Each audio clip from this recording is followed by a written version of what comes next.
So welcome to Midweek Experiments in Faithfulness. This is a weekly facilitated spiritual practice with a Quaker flavor and an experimental ethos. So my name is Jen, and I'm the program manager here at Beacon Hill Friends House, where I live and work. The Friends House is a Quaker center for learning and action and a residential community of about 20 people who live according to Quaker values. And tonight we have Abby Matchette with the practice, How to Feel God's Love Under the Weight of Perfectionism. So through discussion and activities, we will explore if perfectionism is blocking you from stepping into the love and grace of God. We will also recognize how perfectionism is rooted in white supremacy and when unexamined continues to cause harm and oppression. So Abby recommends that we come with a heart and a willingness to breathe into discomfort as we explore how we can feel God's love under the weight of perfectionism. So now I'm excited to introduce you to Abby. Abby is a Quaker who lives in Burlington, Vermont with her partner and his 5-year-old son. She attended a programmed Quaker church when she was young, and the Young Friends program had a strong impact on her. It was a spirit-led group centered in love. It was one of the first experiences where the armor of her perfectionism started to chip away and true, authentic love was felt. It paved a path toward her vocation as a social worker, working with adolescents, parents, and families, empowering them to find healing with each other. So again, welcome. We're happy that you've joined us this evening, and Abby, it is all yours. Thank you so much. Oh, it's really, really great to be here with all of you. It's so great to see so many familiar faces. Thank you for that love and support. And stepping into this tonight.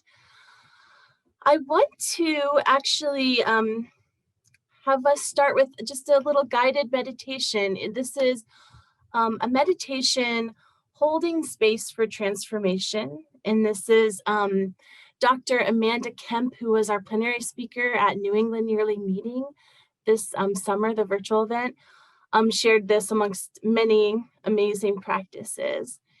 And so I thought if folks feel comfortable, I invite you to step into that with me. So if you're feeling like it's late in the evening and you're needing a little energy, I encourage you to have your hands raised up for this if you feel comfortable.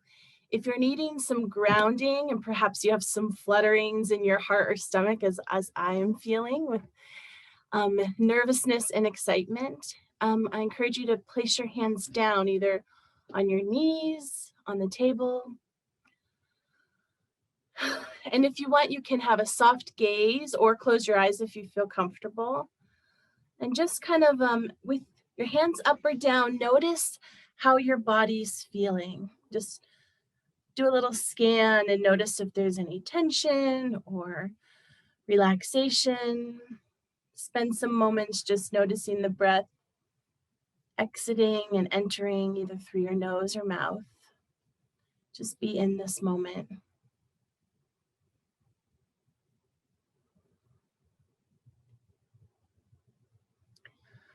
I'm going to ask you to take an inhale in and just hold it for a few seconds at the top, and then slowly let it out. Then again, breathe in, hold it for a few seconds, and slowly let it out.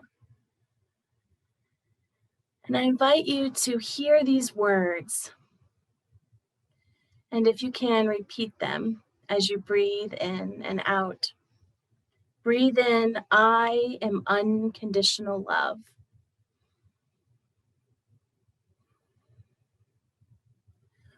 Breathe in, I am unwavering acceptance.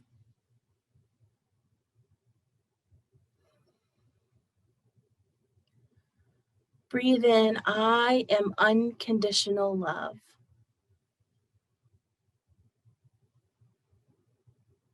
Breathe in, I am unwavering acceptance. And friends, breathe this in not as if you're trying to search for your own capacity within your own limits for that unconditional love and unwavering acceptance, but breathe in and release knowing you're tapping into God's source, Spirit's source of unconditional love and unwavering acceptance. So try to work that into your body.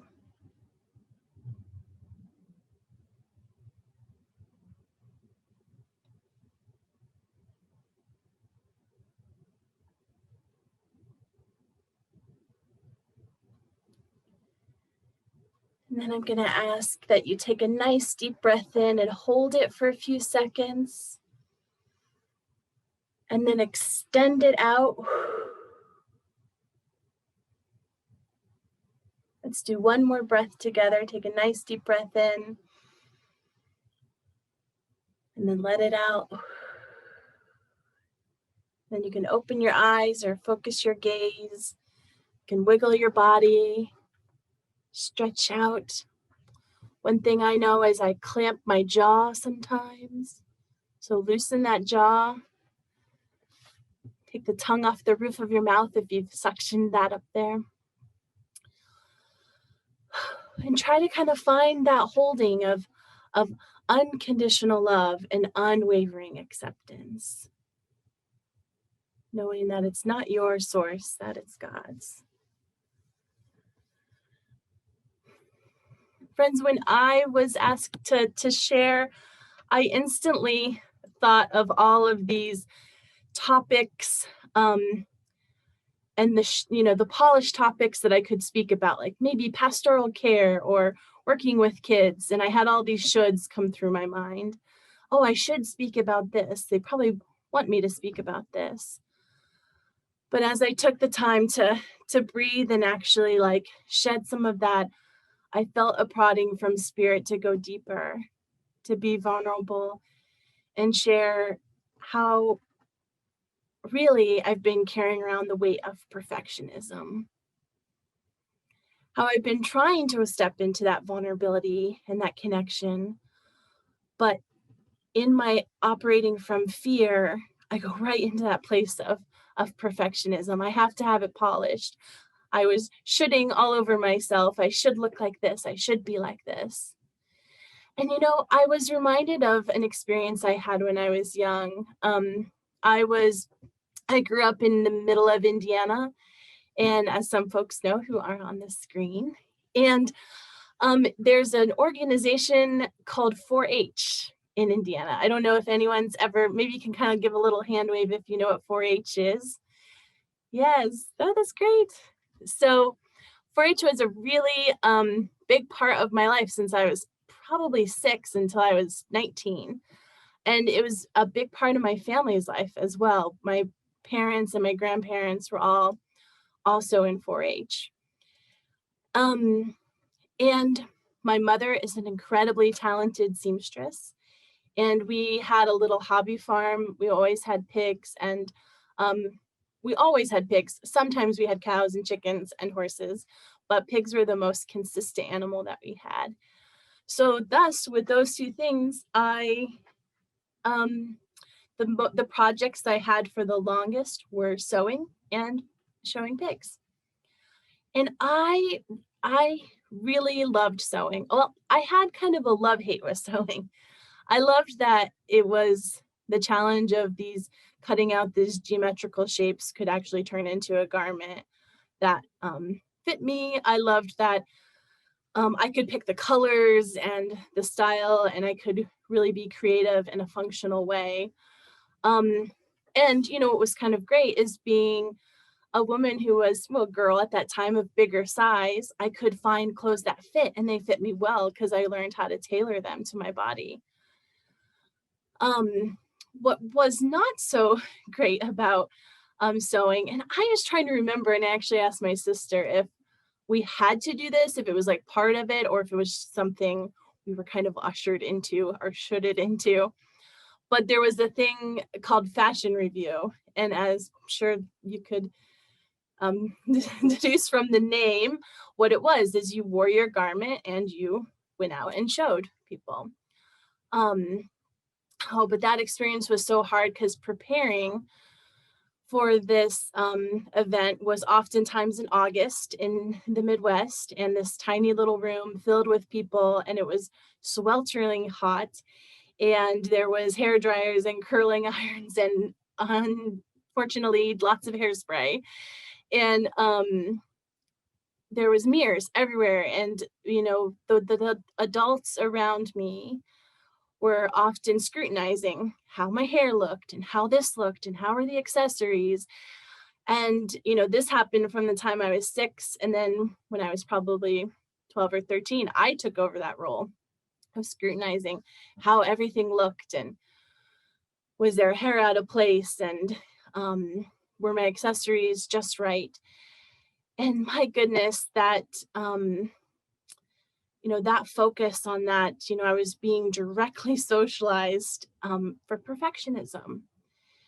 And I was realized, after years of some work, that I was really attempting to prove my worth through that physical activity, which, like, to my adult mind now sounds so incredibly silly. But when you're like feeling it and you're living it in that moment, and we all know what an adolescent's body, how awkward that is. That was just very heightened. But I realized, like, I just share that because as a foundation of some of where I recognized perfectionism was really just being developed, and how I took that on. And there's an amazing book, if anyone wants to have further reading, Brene Brown, The Gifts of Imperfection. And anyone who lives in the Burlington area, I can loan them this book. But Brene Brown has this incredible quote: "Perfectionism is not the same thing as striving to be your best. Perfectionism is a belief. If we live perfect, look perfect, and act perfect, we can minimize or avoid the pain of blame, judgment, and shame. It's a shield, a 22-ton shield we lug around thinking it will protect us, when in fact, it really prevents us from being seen." A 22-ton shield we lug around thinking it will protect us, but it really prevents us from being seen. As Jennifer shared, my young friends group was this incredible autonomous group of friends. I'm not sure if folks are familiar with programmed Quaker churches in Indiana, but there's a lot of them, and they're oftentimes little. And so to have a young friends program, they couldn't, usually there wasn't one church that had one, but we realized kind of going through school, like, that there were, this person went to this friend's church and this person went to this friend's church. So we kind of collectively started meeting, and really started with playing basketball and ultimate frisbee, and lots of games, and raiding the cabinets for cookies, banging on the pianos, and lots of things that I'm sure if there were supervised people there would not approve. But we also sang. We got together and we were just making it up as we went along. We would, hey, somebody feels like singing, let's do this. Somebody feels like playing a game and while eating cookies, let's do that. We were really just like connecting with each other. And that, I think, was one of the first times, or like, the ones that I remember where I was like, oh, there's not a way I have to be. I can listen. I can listen to what Spirit's saying. I can also connect with you. I can be vulnerable. And we can really share what who we are. And I think that was one of the first times I kind of remember reflecting of like, wow, this, I'm more articulate now than I was then. But this perfectionism, it is really showing up. I'm comparing, I'm criticizing myself. I'm comparing and I'm criticizing others. I was procrastinating because I was so afraid that I wouldn't get it right, that I was taking forever to do it because the overthinking was so present. I was struggling with boundaries because I was, oh man, growing up in the Midwest, Midwestern nice is like a real thing. And I was thinking like, oh, I have to be nice. And, nice sometimes I thought was not honoring my own self, not honoring what I wanted, or maybe what I felt like God was wanting or asking for me to step into. And so, having boundaries was, holding boundaries, that was an area that took a lot of work. And to know that that can be done in love.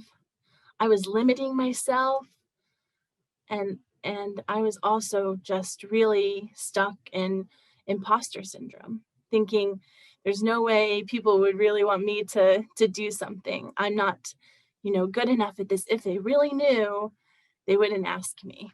That imposter syndrome was just so tangible. A few years ago, I think it was maybe like I'd been in Vermont maybe about 4 or 5 years. I was working at a large community mental health system in our town, and one of my good friends and colleagues of Vicky, who's a Black social worker, was really wanting to do this group where we got together and we had courageous conversations around race.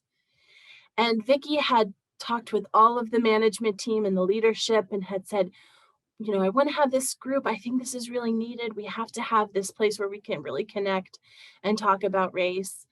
And she just, every time she turned around, the door got shut. It was a logistical thing here. We don't have time for this. How are we going to make it work? How are we going to pay people for that time? And Vicky came to me and she said, you need to use your white privilege to get this group going.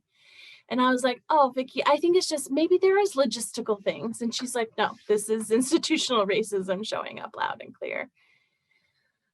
And so I worked alongside her and we were able to start this group. And when we started the group, I felt both this excitement and this dread, because I was like, oh no, I'm going to mess this up. I'm not going to be able to like really have these hard conversations. I'm not going to say something right. I'm not going to know how to do this. All of these just messages of limitation were showing up.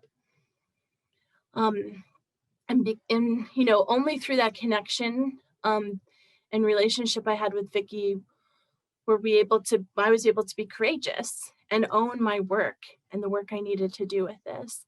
And then through that, really realized how much perfectionism is a cultural norm in white supremacy. It was just, I wasn't able to see through that weight of perfectionism that inadequacies and mistakes were areas where we could grow. I wasn't able to give myself that compassion. If I couldn't allow myself to have mistakes, how could I promote learning and connection and vulnerability? And all of this was harming me and others, and most of all, harming my friend who I cared deeply about. I was directly contributing to that institutional racism. So through prayer and love and really intentional work and vulnerability, I slowly began to open up my heart. And Brene Brown talks about in her book that the practices of courage, compassion, connection, and how those are daily practices. They really aren't just like quick fixes of like, okay, that's what I need to do. Check the box, then I'm good for life. But that it's daily stepping into courage, connection, and compassion. And really, this was a daily practice of coming to spirit and letting go and really cultivating that self-compassion, laying down this weight. It felt at times such a huge, terrifying risk, because I was interpreting that my self-worth was on the line here, that I was going to be seen as less than. And that's when I was tapping into my own capacity and source. And that's why that meditation for transformation that Dr. Amanda Kemp gives us is so important, because it's tapping into spirit source. And if we're tapping into that source, our worth, how can our worth be anything less than how spirit sees us?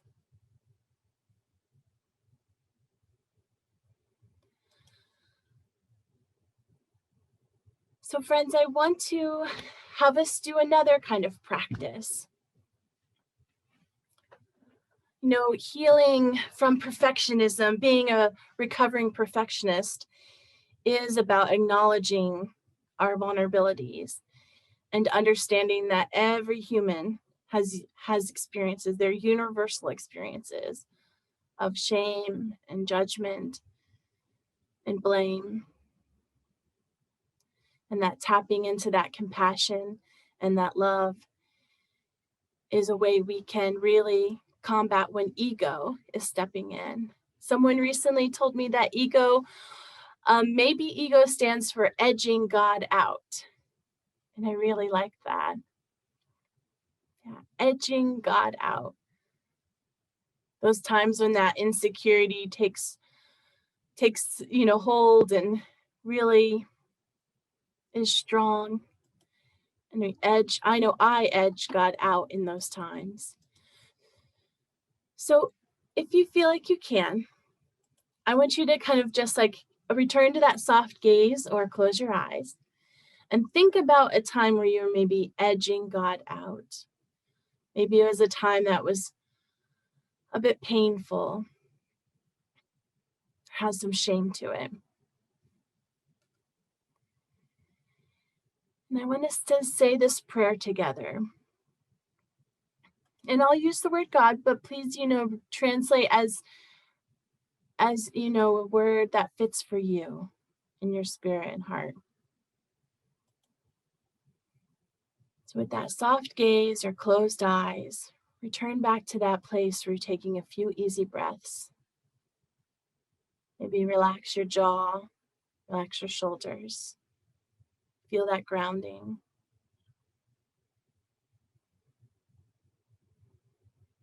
Take some breaths in. God, please help me to know myself as you know me. God, please help me to love myself as you love me.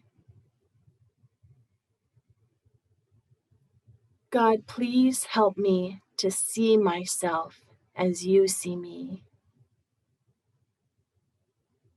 God, please help me to forgive myself as you forgive me. I'm going to put this in the chat and we're going to read it one more time. But for those who are more visual learners, I'll put this here.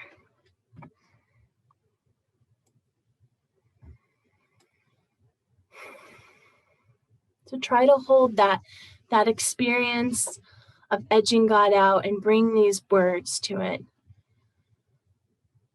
God, please help me to know myself as you know me. God, please help me to love myself as you love me. God, please help me to see myself as you see me. God, please help me to forgive myself as you forgive me.